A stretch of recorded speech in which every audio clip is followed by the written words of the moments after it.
Greetings iOS aficionados and welcome to my garage. Today we're talking about how to use the clipboard over SSH. Specifically, how to do that with a mysterious terminal control sequence.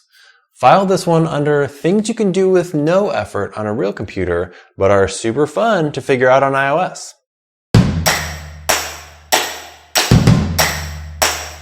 Okay, first of all, who needs to do something like this?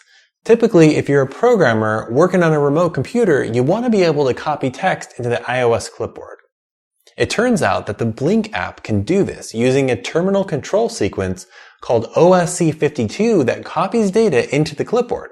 So if you configured the remote computer to emit this code, Blink will copy text from that computer into the iOS clipboard automatically.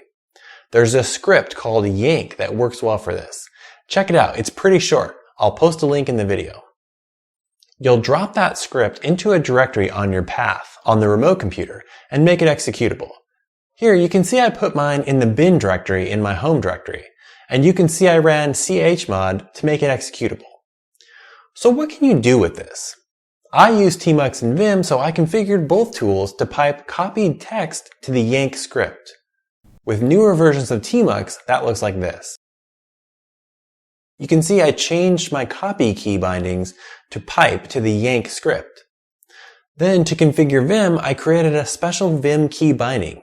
The binding pipes whatever I've selected to the yank script, which again tells Blink to copy that text.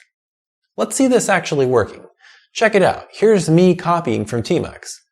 And you can see it copied into my iOS clipboard because I was able to paste the copied text using Command V on my external keyboard. Now let's try Vim. I select some text and then run my special key binding. And you can see it copied the text because, once again, I was able to paste it. Now, there are two things you should know about using the OSC 52 control sequence for copying and pasting. First is that the Blink app only supports this sequence over SSH, not Mosh, which is otherwise known as the mobile shell. Second, the maximum number of bytes you can copy is 74,994. That's about 75 kilobytes. And that's all I've got. OSC 52 is pretty cool, and I hope we get support for using it over Mosh in Blink soon. In the meantime, it's a simple solution for copying and pasting over SSH. See you next time.